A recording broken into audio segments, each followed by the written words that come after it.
Yeah, it's live. Good evening, everyone. I, Vandana Bhatyapalli, welcome you all in the Kalinga Literary Festival. Today, we are going to launch one of the rare books ever written and compiled, Ek Nadir Roznamcha. First of all, I would like to thank Kalinga Literary Festival for giving us an opportunity to showcase our work on this platform. So, to begin with, I'll introduce my guest today. We have author of our book, Mr. Saad Mustafa Hashmi. Then we have Mr. Shafiq Idwai from Aligarh Muslim University. He's an academic, communication scientist, and an author. He has been awarded 2019 Sahitya Akademi Award for Urdu and is regarded as one of the best modern academic critics in Urdu language. Next on panel, we have Miss Mariam Karim Ehlawat. She's a university teacher in French language and literature. She has been writing for children for over 12 years and has also been doing creative writing workshops in schools and designing multimedia for English and French learning.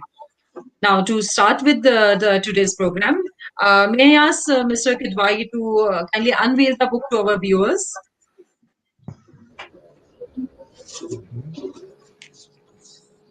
Yeah. Mariam, ma'am, we can, yeah. So, thank you.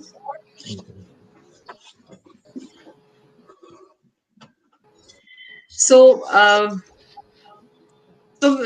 Saad. So, my first question goes to you. Our viewers want to know about the book. As this diary had been written by your grandfather in Persia and later in Urdu. He translated it in Urdu. What prompted you to take up the translation of this diary, which he maintained for around 45 years? And how did you make up the selection of the events? Because he wrote it for 45 years, so every day he had been writing. But before you answer these questions, I just want you to explain the meaning of Ek Nadir Roznamcha, because it's a very specific word, and many people would really want to know the meaning of this word. Right. Thank you, Vandana. So, Roznamcha basically is the Urdu word for diary. That's something that you pen down every day. And Nadir is something that is rare or precious, so which you don't find very easily. So, because this chronicle is something quite rare, it has been named Ek Nadir Roznamcha. To start with, why I decided to work on this book is I will start with a share, with a couplet of Bahadur Shah Zafar, which will really explain the reason for my taking up the book. And it goes like this: "Ya qissa wo nahi, tum jisko qissa khwanon se suno." Qissa khwan, the people who tell the stories. "Ya qissa wo nahi, tum jisko qissa khwanon se suno. Mera fasana hai gham ko meri zaban se suno. Mere fasana hai gham ko meri zaban se suno." So basically, it is something very close to not only my heart but also part of the family tradition. It is something that is a part of us, and I thought it is really an interesting work to be carried out. First of all, it is a common man's account. My fifth generation grandfather who wrote this, he was not a celebrity. He had no, let us say, motives, ulterior motives on way how to write things. So what we see right now, or what he has written, is basically history without a view. And when I say view, I mean it's not right oriented or left oriented or centrist ideology. It's not ideology based. It is really a common man's version of what was going on during those times, from 1867 to 1911. So क्योंकि ये मेरा फसाना गम है तो मेरी जबान में सुनने का, that's the gist of why I took up this work. And there are also a couple of very interesting things. So when I started, this was originally done by my grandfather in Urdu, and when I started reading it, a few of these very interesting incidents were, which make me, let's say, work on this. One was the death of Lord Mayo. Lord Mayo was killed in Andaman by an Afghan Sher Khan. And when I read in that, and I said, okay. And when I checked it on Wikipedia. It was so interesting to note that the name was there, the place was there, everything. And then a lot of other interesting things were there, like the invention of gramophone, the invention of money order. We used a lot of it when I was studying. I used to get money order from my father for our fees and everything. So the introduction of money order, who introduced that, who invented that? He was basically a blind man, a blind postmaster who invented money Yes. order. So very Right. interesting things that were a part of that book, and I think that this should come to the fore, and more importantly, as a common man's version. So it is not, how do I say, documented history with a view or with any motive. It's a common man's view of the world around him, and I think that is the rarity, or yeah, that's why it's called Nadir Roznamcha. Right. Thank you. Yeah. Uh, so, Mr. Kitwai sir, I would like Yes, you to throw some light on this rare diary because, I mean, the kind of research which you have done on the Urdu literature, I mean, nobody can compare with that. uh, So, uh, I would really uh, appreciate, yeah. uh, thank you for your kind words and the what Saab told about diary. I would be telling something. You see, a diary is a very curious source and very intriguing source. You see, it looks straightforward and fact filled, but it is shaped by the creativity and memory. So that's why it's very slippery and just filled with half truths and even worse. So that's why no matter it is written by celebrity or it is written by the common man, so it is shaped by your memory. You are writing something which happened just 2 hours ago, but still it is your creativity. So that's why diary is not that kind of history. It is as she is Saad is right to say that is a common man's history. Means it tells you something which professional historians won't tell you, or colonial historian, I would say, they won't tell you. So that's why it is in Urdu. It's not the first example. If you just look up Ghalib, Ghalib wrote a Dastambo. That was written in Persian. That Ghalib has given the full account what happened during 1857 in Delhi. So he wrote a Dastambo, and even Iqbal wrote a diary. So when the celebrity write, they have complete discretion that what they want to tell and what they don't want to tell, and what image they want to create. But as a common man, Qazi Madhar Ali Sahab was there. He was not that much common, but he was a very landlord. So it is a very intriguing source of information. Lots of information there. Lord only is only Lord New. He just referred to. He was assassinated in 1872. But Saad, the book, the Nadir Roznamcha is not just dreary facts that the facts are just given. The point is, it is the perspective is given. I will give you. It's not only that Right. every day what is happening going on. His observation is very important. Of people's what's going on is there, but what is the public memory?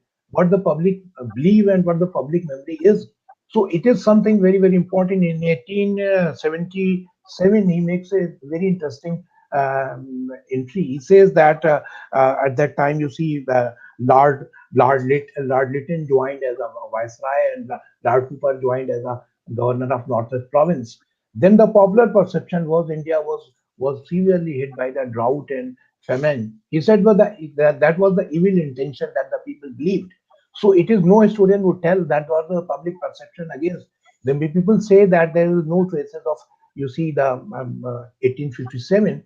But what is going on around it? That the public perception is that their intention was there and against the colonial rule or something. So it is very interesting thing. And the book is in current form. He divided into five equal chapters. So, and the annotated bibliography, annotations are there, and historical figures and typology of Sandila and the people around it is there. So it is not only the account, but that was very interesting information. It's not only related to British rule, and British rule. Another very interesting story regarding 1867, 1868, or it was, I think, as you know, 1867 to 1911, 11. the year he 11. died.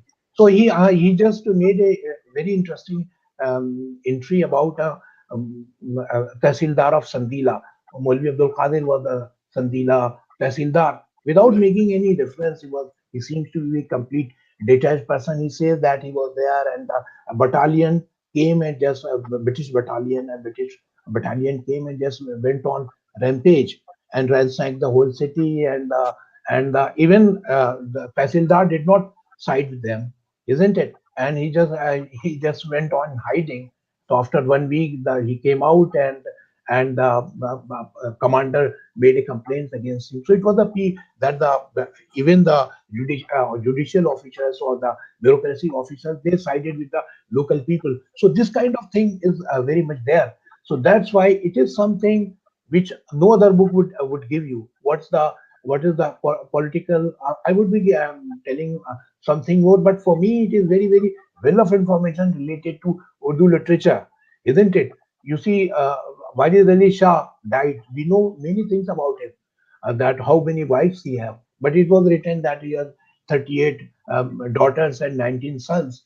And Matia Bridge, he died. It is something which there are so many books on Wajid Ali Shah. But this kind of personal observation and personal feeling is there. And Amir Minai and Muzaffar Ali Asi, they are very famous Urdu poet. When they died, especially we don't know much about Muzaffar Ali Asi. He was a very famous scholar, but in which year he died, it was precisely mentioned. So that's why. But the point is, the job of a academic or job of a historian is to look at what is being told, what is being told is indeed happened or not, or it is a just persona the Yeah. person is creating. So that's why it is not that you have to cross check it. It gives you people's history or alternate facts are there, but the point is you have to cross check it indeed it happened, or the narrator, or I would say the persona, maybe not one, many persona are there to create some kind of image it really happened, or the author has imagined it happened. So this is kind of, so that's why there is the memory, and there's a straightforwardness and the fact filled narration, and there's the imagination. So that's why I say it is very curious medium. So one has to understand what diary is, and diary, autobiography, and letters are different. And Roznamcha is there, you see. And the point I was just discussing is a very nowadays, yes, we are living in a corona age. So epidemic and endemics and whatever you can say, it is red fever or influenza, all are discussed here. If you just look up in Urdu, I was talking about, especially the red fever, Lal Bukhar, we call it. Everywhere you see in Urdu, the epidemic is known as a divine worship. वबा है, ये खुदाई अजाब है. But the Qazi Mother Ali, though he was a very religious person, he didn't say that it was divine curse. It was not divine curse. The people Right. think it is like that. He just mentioned it Hmm. is a fact. But on the contrary, if you just look up Ghalib's letters, it refers to Heza. Heza ki baba आई है. What Ghalib says, it is a Khudai Qahar hai. It is not Right. like that. So it is not guided by the religious feeling. If it is a Qahar for everyone, it's a curse for अच्छे भी मरेंगे, बुरे भी मरेंगे. The people who are very pious, they are Yeah. destined to Yep, yep. die. It is something that shows that is a very detached person. Any reason is there, the Satya talks about. So that's why it is a I think it's a very valuable document to look at. Same here. But do you think that apart from history scholars or researchers, this book is of any importance or relevance to the present generation? I mean, why would they like to read the diary, which is something the personal has been written on the daily accounts of the people? I mean, why would this book You, be interesting reach to the present generation? you see, there are so many historical documents and good document histories are there. So what the ordinary people at the Saad and the author himself have told you. So that's why we just want to, if you want to make you aware of what your cultural history is there, untold history, untold cultural history, what the legacy is, then you have, this is the relevance. Otherwise, the historical account of, say, 1857, and the years talking about 1867 to 1911, it is just, you can find a plethora of books are there. So why it is there? Right. So you will find certainly some facts which are not covered by the professional authors, professional historians, and celebrated authors. So that's why it is the relevance. That relevance is there. You just look at and find out just to discover yourself. You see, it is not just a matter of fact narration. आज 11 बजे ये हुआ 12 बजे हुआ. It is something. But beyond that, it gives you the world view, isn't it? How to perceive reality. Reality is not what Right. reality is. Reality does not descend from the heaven. It's created through language. Language always just to fulfill our culture needs. We create history. We create reality. Reality is not present. So that's why this is the alternate way of looking at the history, the Indian history, the people's history. What is the agrarian history? We all know. But what is the history of common man? What is the history of music in a particular Sandila? You are not aware of that. What Bindarin has done at that point of time. For that, it is very, very essential. The canonized text does not do not tell you what they are. All right. Right. So, Maria ma'am, my question comes to you. Maria ma'am, can you hear me? Yes, I can hear you. Yes, I can hear you, Vandana. Can you Okay. hear me? Okay. Okay. Yeah, I can hear you. Can you hear me? So, Maria ma'am, yeah, I can hear you.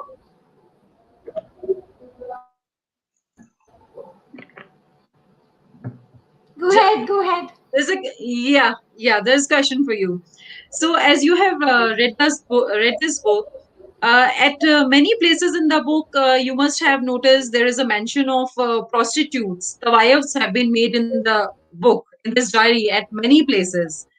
In those times, as the book says, these tabayas or prostitutes, they were always taken in a positive sense. I mean, the nobles of those times, they used to send their princes to these tabayas to learn the social behavior.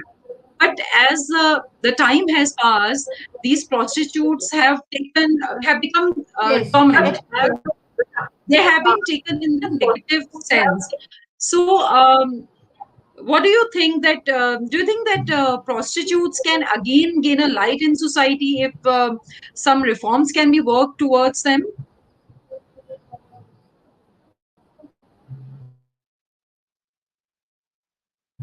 The thing is that it's a question not only of, it's a question of history basically. Earlier, what used to happen in North India, there's a vast difference between North India and South India. Mughals came the Tawayafs. They were not prostitutes. They never had pimps. They used to work on their own highly skilled musicians, artists, singers, and the culture of they were the repository of the culture of North India at that time, in a way. A lot of the music you can attribute to them, the dance Kathak, which is an amalgam of Persian, Dira, Thumri, Ghazal, they were mahirs of that. Those were, there's some very interesting things actually from the point of view of not only culture, point of view of women that we can think about. They were women who were not married, and they were artists, and they were extremely rich. They were some of the highest taxpayers, and they actually used to sometimes support the Nawabs rather than take money from them. Historically, this developed in, I think it's well known because you have Shalini Bhasin, you have Sabaa Diwan, you have many other people who have done research, and these are well known facts that when the Ghadar came in 1850, their homes the revolutionaries would gather and they would plan, and they were doing espionage for the revolutionaries. Mutiny or the First War of Independence, they cracked down on the wives as well. And that was the time when they lost their lands, they took away their lands, they confiscated everything, their money, their property. And so then these people, then after that, what happened was they were either reduced to some kind of, say, and the other one was ones went into cinema, they went into theatre. So the first woman director of a film was, what was her name? Fatma Begum. She was from a family of courtesans. So courtesans were not prostitutes. So what many of other people have said, like Shalini Basin, etc., this is a very wrong impression that cinema gives us about courtesans. That Pakiza, That means maybe very touching. that means the definition of the wives have changed with times, with as the generations pass, as the centuries pass, the definition of the wives changed. Yes, because of the British. See, firstly, they brought in their Victorian values. The Moors of India at that time, of Mughal India, were very different. In fact, it's very interesting. If you have the time, just think of the difference between the Begamat, who were the Begums of the Nawabs, and think of the wives. That the wives were people who were free. They were free women. Perhaps they were the first feminists. And they even fought during the Ghazwa. There's Right. Azizan who rode on a horse to fight against the British. Right. And so it's a very, very exciting thing, which has nothing to do with morality, with values. But then Victorian morality came in with the British. You know how Victorian times were. They were extremely Right. oppressive for women, even in England, let alone in maybe the colonies. Where they were. So it's just imagine the difference. I mean, I think maybe this is a subject for another discussion we can have. The difference between the Begums, who were Pardanashi, who had to stay in the mahals or manzils or whatever, and these were women who were taking their own decisions. They were actually free completely, and they could. I mean, here a woman who was married to a Nawab.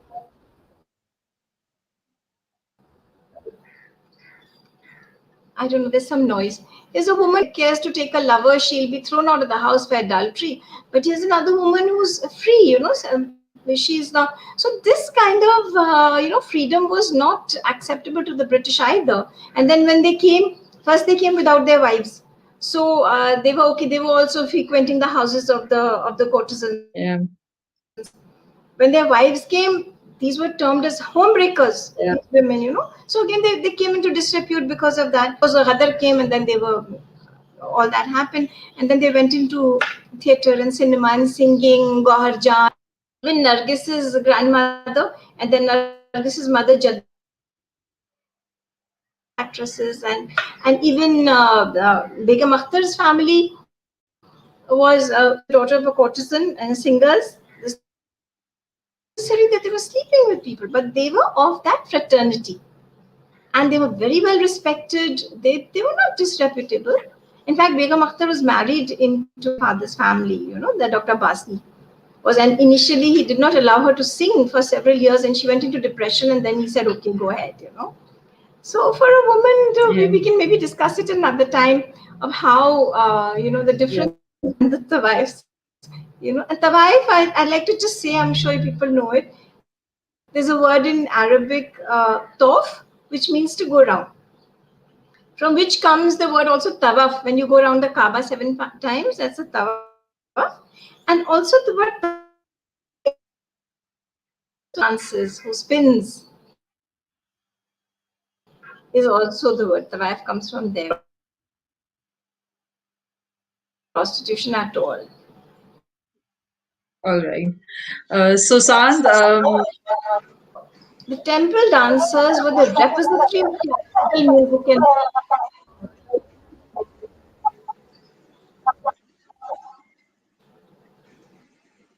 and so Sand, go ahead, any I said that. Go ahead. any specific incident of the book which you want to tell to our viewers, to our the readers? Oh, there were a lot of them.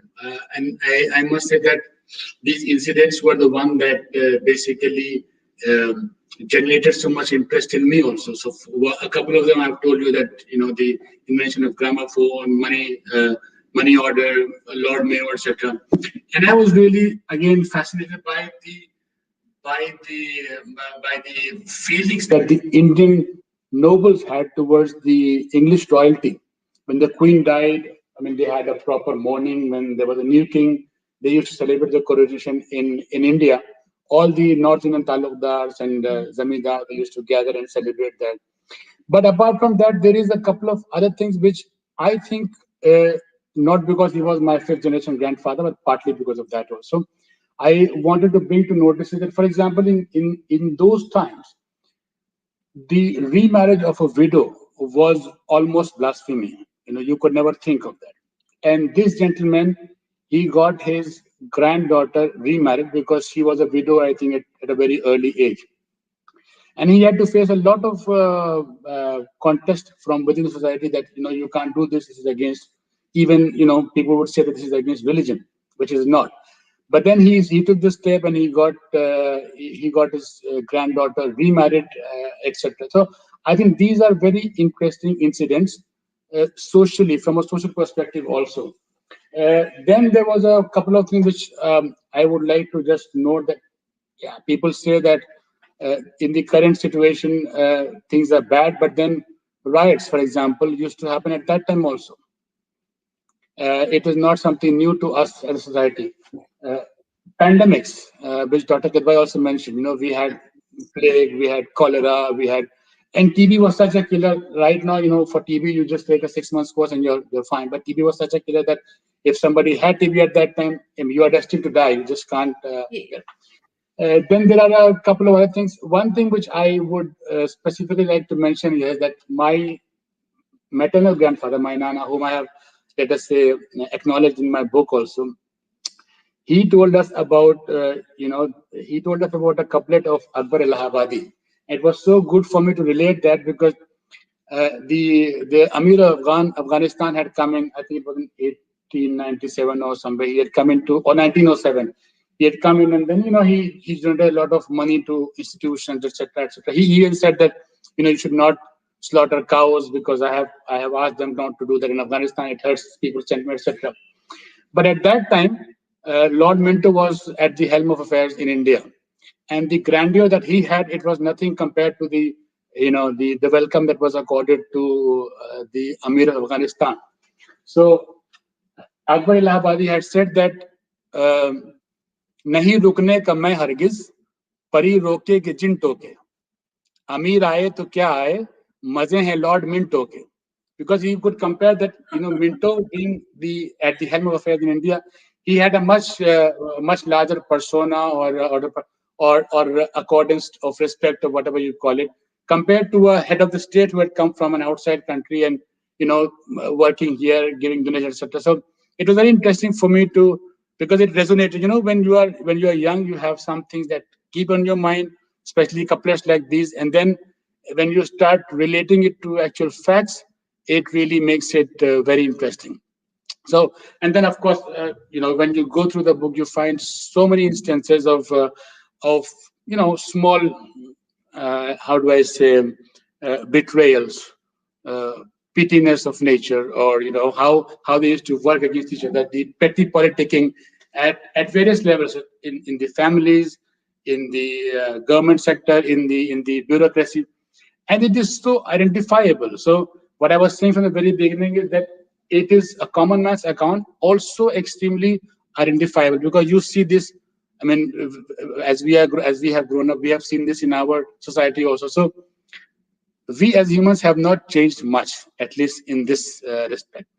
And then one more thing which I wanted to really bring out is the importance of education.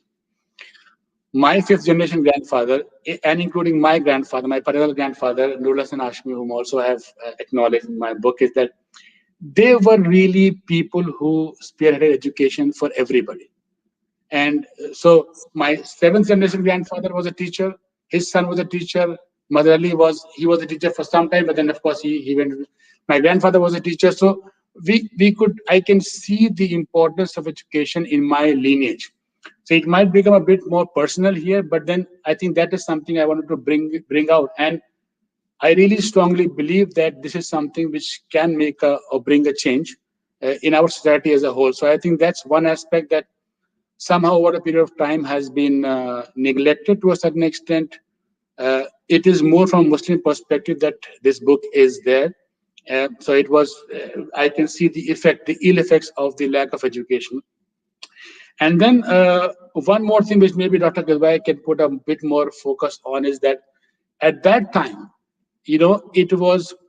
I would like to just ask Dr. Gilbay's view on let's say the formation of Congress, the INC when it was getting formed. I think it was across the board that people just did not like the hegemony of, as written in the book, Bengalis, in that, and they were more or less against it, right, Dr. Kubai?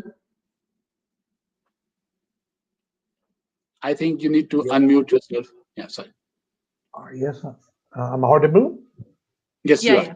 Yes, yes, the very pertinent question you raised.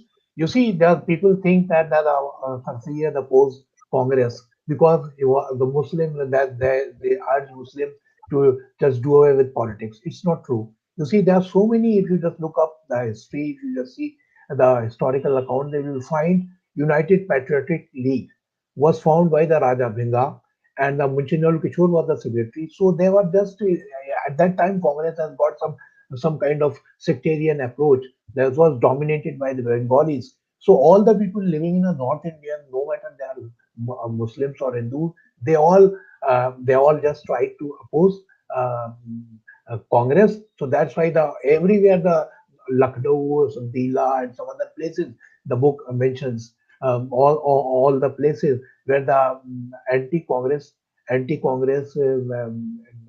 agitation or anti-Congress movement or meetings took place.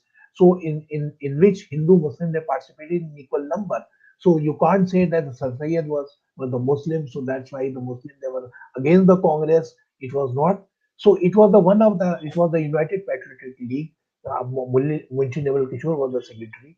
So that's why it was very wrong. So it gives you in 1885, the Congress came into being. Then the book is filled with so many incidents, anti-Congress meetings. So you just look up, just see the who are the participants, who are the speakers. So it is that's why it also gives you the account. The people they think the Sarfiyas they just hull abuses against Sarfiyas and the Aligarh movement. They say the Aligarh movement. It gives you very befitting reply, and we think that the Lord Lytton came to inaugurate 1887 the MO College. So it was Right. the British patronage was there. Just see in 1880, then the UP governor Lord Havild inaugurated the Nadwa. Nobody knows it, and that shows the religious education which you swear by it. Nadwa was inaugurated by the governor of UP, Lord Havitt. It was there. So people that it gives you the parallel account. The people this is part of history, but normally people they are not aware of that. Aligarh is a just pro-British instance, and the Deoband and Nadwa they stand for anti-British. That indicates anti-British instance. It's not true. So it gives you the very good account, or very you can say the very balanced account. Apart from that, you see there were two Muslim scholars. I would say the Muslim saints. That was a Hazrat Fazl Maulana Fazlur Rahman Ganj Muradabadi, very revered saint, and Maulana and Hazrat Waris Ali Shah. So how they died and which year they died, and even the governor of UP, Lord West Province at that time it was known as that, participated in the funeral of Maulana Fazlur Rahman Ganj Muradabadi.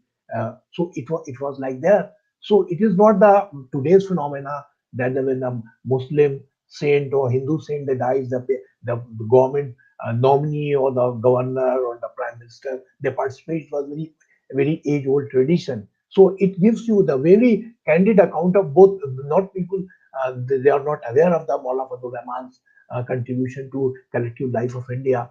And yes, Deva's saint is very well known. So it gives you some very, you can say, very intimate information about them. So that's why it is very, very important one. Yes, we were discussing something about Tawais, and you rightly pointed out that good manner and language competence to generate language competence. The students were sent. It was sent. It is said. I will narrate another example. You see, when it's not, it is related to that what kind of role and what kind of sharp language that they have. once you see Lucknow municipality elections was held, and at that time a very well-known Hakim of Lucknow, Shamsuddin Mufti, his name was Shamsul um, Shamsul Hakim Maulana Shamsul. His name Shafaul Mulk Hakim Shamsuddin. He used to elect from a constituency which is dominated by the prosecute. So once a Tawaif is known as Dilruba also filed her paper. Then Hakim Saab was a poet, and he wrote a one liner, "Dije dil ruba ko vote Shamsuddin ko," and Hakim Saab won the election, and he lost. Dilruba lost the election. Then, without saying anything, then Dilruba came to him, and he just congratulated, and he said, "You saw Hakim is famous for what?" He said he went without saying anything, and just to repay him in the same coin, just using language, very chaste language, he went to Hakim Saab. Hakim Saab was a very articulate, and I think he was the Urdu, we call it the Badla Sanji. No one could vie with him as far as the repartee is concerned. So that's why Hakim Shamsuddin is still a street is named in Lucknow, Hakim Shamsuddin Marg. Then Dilruba went to him. Then just to repay, just to reply, Dije Dil Dilruba ko, Dije Dil Dilruba ko, और शमसुद्दीन को he said, हकीम साहब you won that, हकीम साहब आप election जीत गए, आपको बहुत बहुत मुबारक हो, बंदी को सिर्फ ये अर्ज करना है, इससे इस इलेक्शन से ये बात साबित हो गई कि लखनऊ में मरीज ज्यादा, मरीज मीन्स पेशेंट, लखनऊ में मरीज ज्यादा हैं और मर्द कम है. Without saying anything, he just drive the point home. So that's why that was without saying anything. It's not obscure or anything, but he just Hakim Saab was unable to reply. So this apart, the Molvi Saab is very Hakim. I was talking about the Molvi Madali Saab, very interesting personality. You see, he died in the year of 1911. In 1910, he agreed to marry. Her wife died, I think, 40 years ago or something like that. After 42 years, then he Yes. agreed, and he always vouched for Lucknow tradition and Lucknow things. And he was a very interesting personality, and sometimes seems to be very eccentric as an author he should be. Then he said, "Yes, I am ready to marry, but the girl should not be from Lucknow." Isn't it? He all the Lucknow values he vouched for, and he swear by it. But he said, no, I don't want to marry a girl who belongs to Lucknow. So that's why it is very interesting. You can say, though it's not very evocative language, but it's translated well. So that's why it reads well. So there are so many. You can say the cultural nuances or literary nuances are there. You can easily decipher. It's not only you see the grand grandfather of Javed Akhtar, Bastar Khairabadi, first married a prostitute. His name is there. So his account is there. Nobody is aware of that. That the Janisar Akhtar's father, Mr. Khairabadi, married a prostitute, and they just after some time he divorced, and again he remarried. So it gives this kind of account. So that's why it is very. I find it very interesting read. Saad, there is one thing I wanted to ask you. There is Hmm. a reference of one achi prostitute in the book many a times at many places. Uh, I think she got married also. Is this, I mean, this is some particular lady, or it's a general word used for the prostitutes? Why you have No, used this achi? I think it's a particular name of a person. She was called Achi, Okay. and it's Okay. she was one of the, let us say, better known wives of Sangila. And Mauli Mazhar Ali's cousins, they were talukdars, Fazal Rasool, Azizuddin, all these, they were his friends and cousins. They were really rich landlords. So they used to call her. And since she was one of the better known ones, so you can see her name a couple of times, or more than a couple of times in the diary. More than a.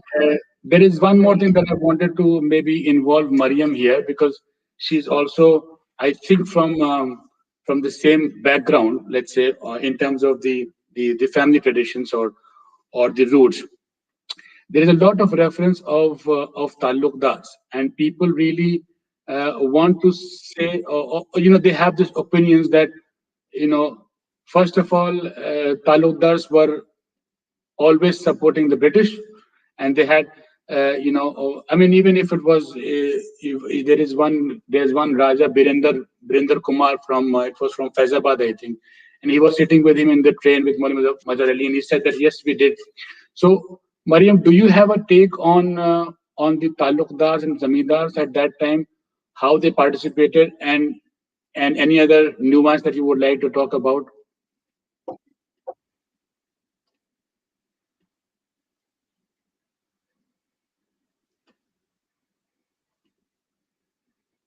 Are you still connected with us, or? I couldn't hear the question, Saad, because there was a Okay. glitch at that moment. Yeah.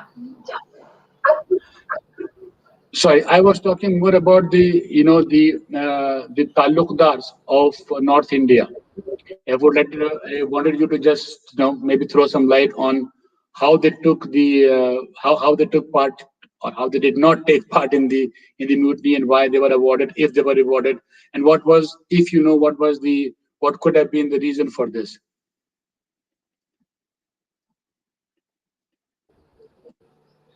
Am I The audible? fact that they did not they did not support the British That is the general perception.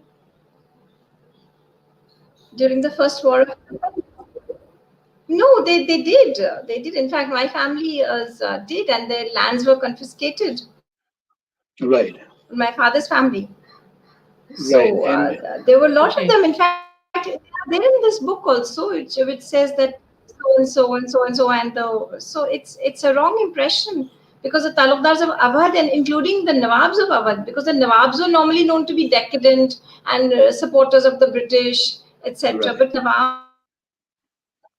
Nawabs of the first war of independence, the yeah, revolutionaries. right. And I remember in But this then book also later, there is. I mean, the Talukdars. In this book, it says like Mazhar Ali Sahab and all that, everyone was sending their children to study law so that they would be educated, and they would be, they would come up with the standard of the British. And I think that these people, the Talukdars, were not really the British in that sense. They were in a sense their equals. The Rajas and the Talukdars and the Nawabs, and the British did not consider them their slaves.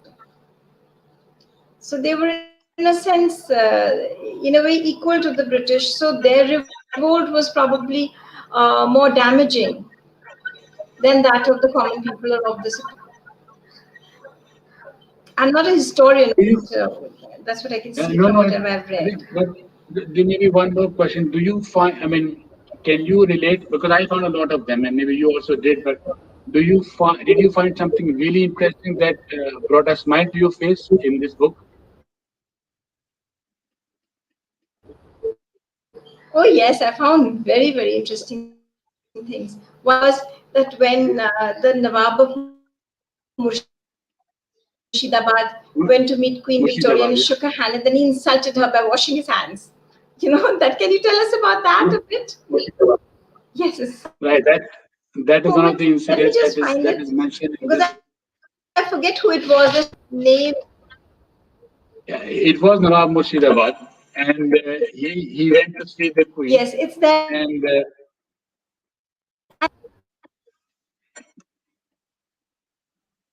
I can't find it right away, but it was really funny. Is about oh gosh, I don't know why I can't find it in the book, but it's about this gentleman who doesn't want his wife to wear a veil, and so he takes her to church in front of, and he's criticized for that. And so he says no, it's okay. And then even in front of the servants of the house, the male servants, the woman is not supposed to be veiled. So this gentleman says he says that no, the house, they're like jungle trees. There's no need to hide from them. I found that so funny. Funny. Then how come this parda system evolved in Muslim society? I mean, if people of those years they were averse to that, how come it evolved into this parda system so much?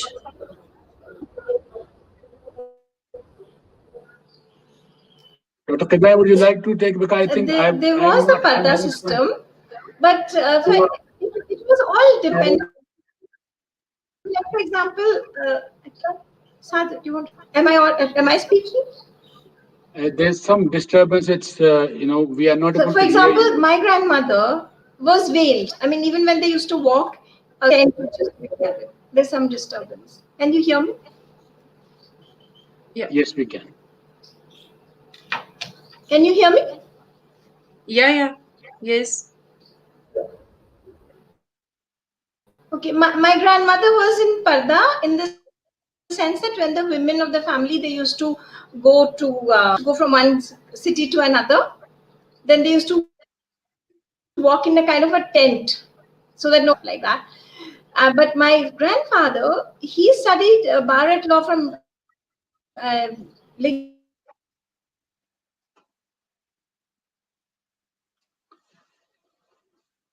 I think we are having some connection issues with your connection, ma'am. Your voice goes In London, in. and he went there at the age of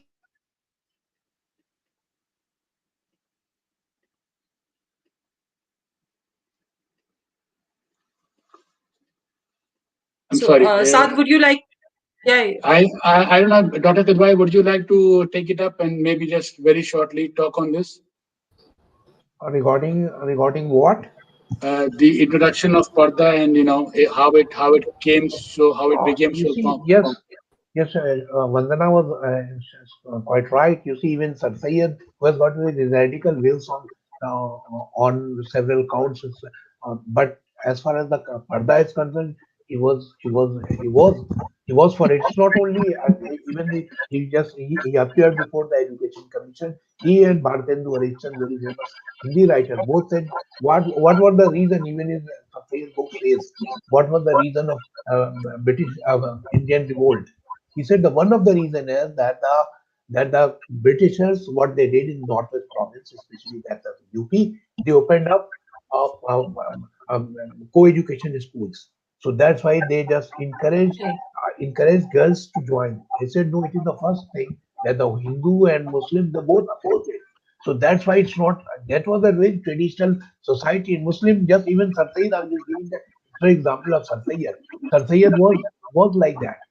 Everywhere he talked about the education for single sex, isn't it? Why? What was the reason? His reason is not like that. He said that they studied together at the say they girls they start education at the age of say 8 or 9.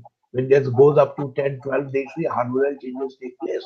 So they can't study together during the period or something like that. So that's why they should be separate. There should be tutor based home education he talked about.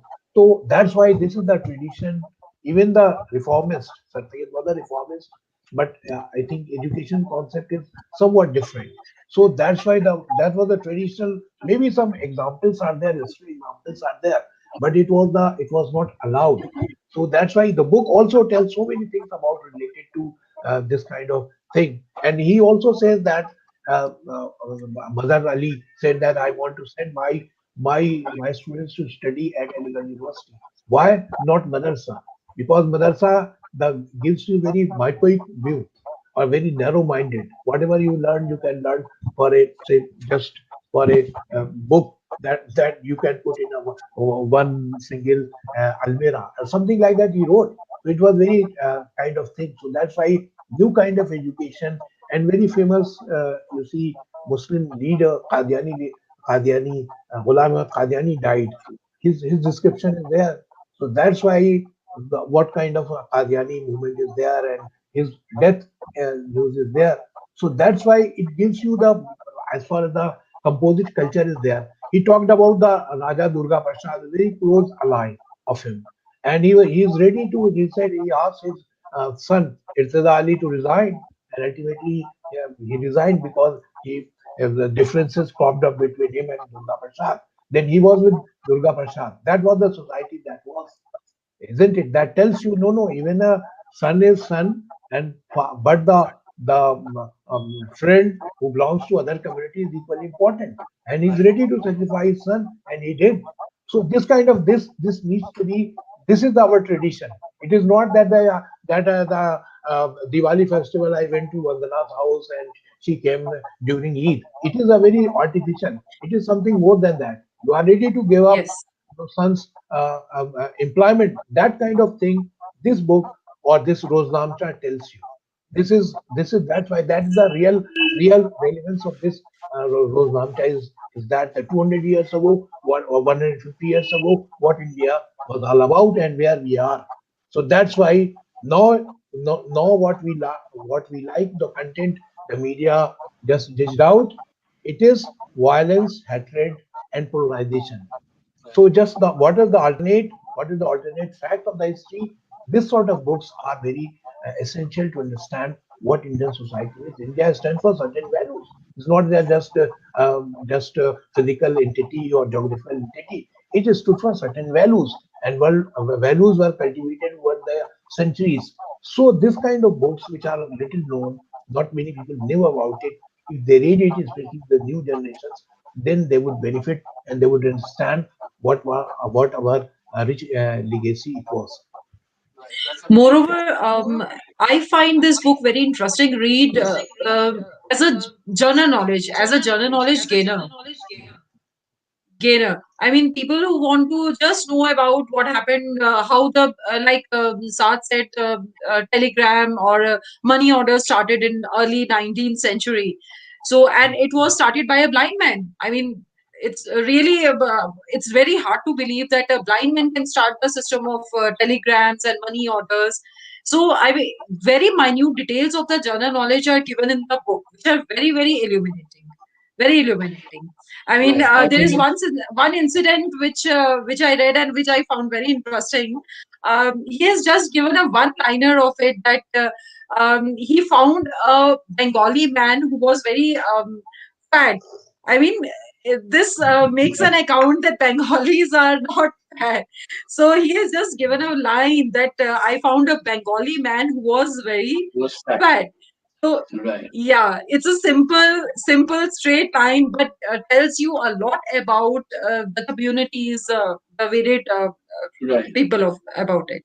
I think Dr. Kedai made a very pertinent point, especially to the situation of today. And then, that is one thing which I would like to really, I mean, people who are hearing us on the different channels, that I think one of the beauties of this collection or of this book is that you really need to. People talk a lot of this composite culture, etc. I don't know how, but then this is something which is really, which was really happening, and this was India, and hopefully this is India right now also. One more thing that I wanted to tell you for the interest of the readers and listeners is that I have I have been born and brought up in Lucknow. It was again a very connecting thing for me to find out about people, whose names we have been listening for forever. Like there's a mohalla in Lucknow called Turiaganj, and that is basically named after Queen Victoria. So that, of course, but okay, she was the queen. But then we have got Latouche Road, we have got Canning College, we have got Hayward Road. I had no clue of who these people were, and a lot of them were really, there's an Urdu word, inkishaf. So it really dawned upon me. Oh, okay, so this is why this is, But tough enough. when you read about these people in the book, they come to life in front of you. You Exactly, can exactly. actually visualize, because it's not an you say, it's a very interesting account of all the detailed information of that time, the global information, not even local. You can say it's not about one particular town. He has covered the national as well as international events of those times where the communication means were very limited, but Right. yet he was able to garner, collect all the information and put it in the form. I mean, I was really amazed to know when we were discussing that it's an account of 7,000 to 8,000 pages. I 8,000 mean, it's pages. Yeah. not easy to maintain this kind of work for straight 45 years. we have celebrations, we have number of things at our homes, in our society. We cannot Yeah. make our routines even, uh, we cannot make our routine or going for the walks every day. We find it Right. very Exactly. challenging to go out at a time, but he made it a point to write an account of his daily writings, even if Right. he has written a one line of that account of that particular day, but he had made it a Mentions point in everything. his last breath. Yeah. A lot of these social customs like Satvai Dupatta, Mehendi, Yeah, Chehldum, yeah. it's really, it brings to light a lot of these things. And another interesting thing was that, it's again, I have a view on this, that it's again a very human account. So as humans, we are interested by, the super, or let's say the more than, how do you call it? Some whatever is bigger than what you are. For example, money. I found Yes. mention of Rockefeller, of Rothschilds in this diary. I had no really, I had never expected that I would find their names here. And there is a mention of the population of New York in 1897 or something. And it is so interesting to. So it's not like you said, Vandana. It's not just about a particular area or a society or a city or a town.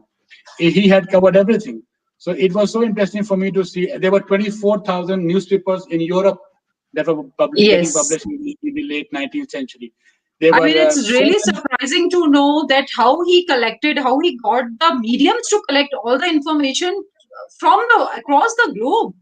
And the rates of anaj, arar dal, chana, rates of desi ghee. It is so interesting to find, and you can see that as time progresses, the rates go up. The rates go up. So I Yes, mean, yes. Mehengai is also not just one time thing. It has been interestingly going on and on, higher and higher since As the society is 1867. progressing, everything is progressing. As the So society the is price. progressing, everything is progressing. The graph Exactly. is really going up in Right. terms of everything.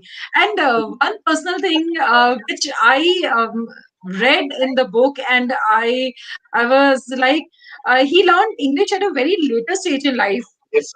Sadia, right? Yes, it is. Yeah. So, and he taught us that there is no time to pick up a new venture and pursue it, which I also personally follow. And I think it has really appealed to me that there should be no bar or no age bar. Nothing should be there when you decide that yes, you have to do something. Exactly. I think there were a lot of. I'm sorry, Maria ma'am, we lost you somewhere because of the connection. But would you like to Correct. continue something? I'm sorry, we it just missed out. Maybe something else that you would like to add?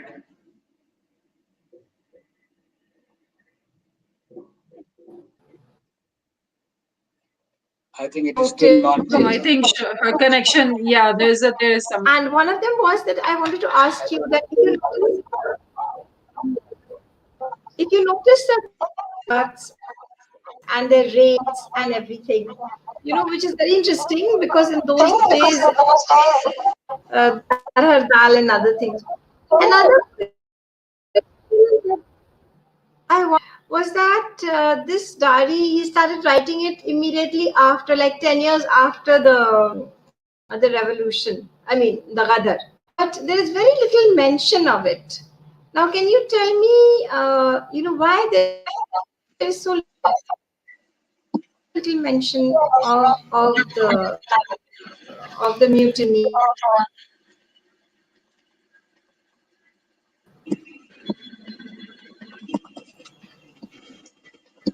I'm sorry, I'm not sure if I got the question correctly, but I will repeat. I think you're asking about why there is not a lot of mention of the mutiny in this book, even if it was written just 10 years after the mutiny, right? I think there are two ways of answering it. One is that this 7,800 pages tome was basically concise, abridged by my grandfather, and the most interesting Might parts be were something more because it was just but 10 years. right. But I mean, there have been mentions of or references in a lot of instances about the mutiny, about a lady who died 86 years old because and then and she had no support because her son died in the mutiny. About how the people who sided with the mutineers, so to say, how they were treated, how they were killed. I know that from our family also. One of my maternal great great grandfather was sentenced to Kalapani. He went to Andaman. So I think there are mentions of a few mentions of the things related to mutiny. Possibly when it was getting abridged, the sad parts of mutiny were maybe not taken because it's just a matter of what was chosen at that time. To be because to bring 7,800 pages into 200 pages is I would say slightly difficult. So maybe that is A why job in some itself. aspects were not covered. Yeah, some aspects were covered, some were not so much. But yeah, I think that's how I would say it. So I think you still have a book to write. I think you Maybe still have a book to write in we that, can have a in the discussion in another same couple of years. pages. Maybe write one more book. Yeah.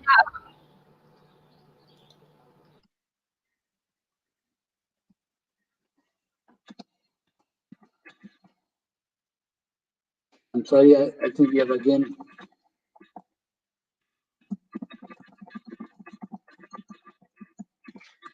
Yeah. All right.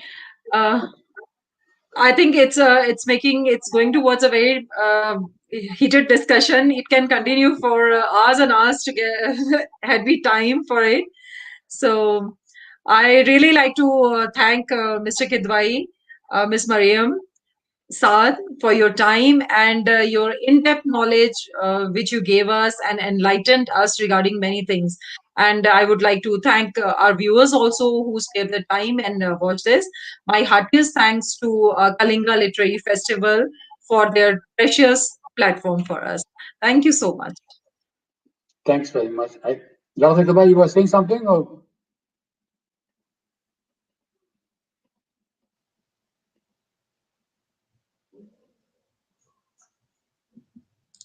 You okay? see, I think diaries omissions are much more important than the real one. commissions. Omissions are more revealing. All right. Yeah, I would like to take up some comments from the people who are actually viewing our program live, and people are so impressed. Uh, there's a there's a comment from Tazia Fatma. Really interesting facts coming out in the discussion. This tells how enjoyable and informating this book will be. Uh, Thank you, Fatma. Then Rumana Alam. Just got a copy for myself. Interesting and enlightening discussion. Looking forward to delving into the past and enriching myself by reading the book. Thank you, Rumana Alam. Hassan Mustafa. There is a comment from Hassan Mustafa. Informative facts emerging out of this discussion. Thank you. Mustafa, you will get to know much more when you go deep into the book. You will really like the book. Sumra Mahmooda, a very pleasant discussion. Thank you, Sumra. Shamim Ahmed, good information about beginning of 20th century. Yes, this book has really a detailed information about the 20th century. Although we find everything on Google nowadays, you Google any word, you will find n number of options for that. But the knowledge, the in-depth, the detailed thing which has been told in this book, you will not find it anywhere. Then Atik Ahmed, this was wonderful. All the people I admire. Thank you, Atik. Thank you so much.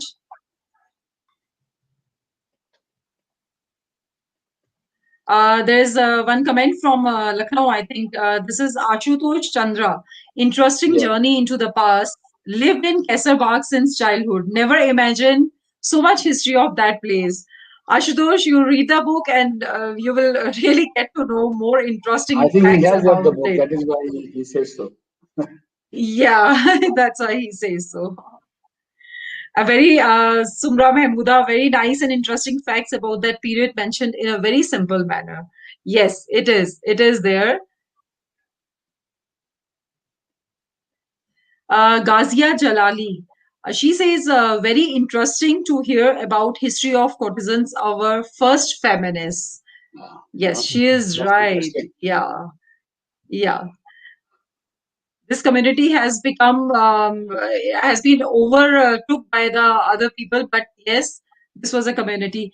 Now, Ashutosh Kumar Thakur, book Ek Nadir Roznamcha is a very significant and a personal journey of a daily diary, written record of experiences and observations of colonial India.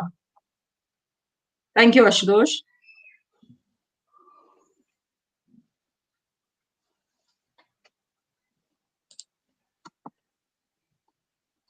Thank you. So, Thank you once again, start. KLF, for this. Yeah, Yeah, and thank you everybody for participating in this. I must say before I leave that in this August company, I feel like September or October or even December. Far, far much behind you guys, but thank you very much for attending us, the August company of this discussion. Thank you very much once again, Kalinga. Yeah, you take care. Thanks. Bye bye. thank you. Thank you so much. Thank you, everybody. Bye.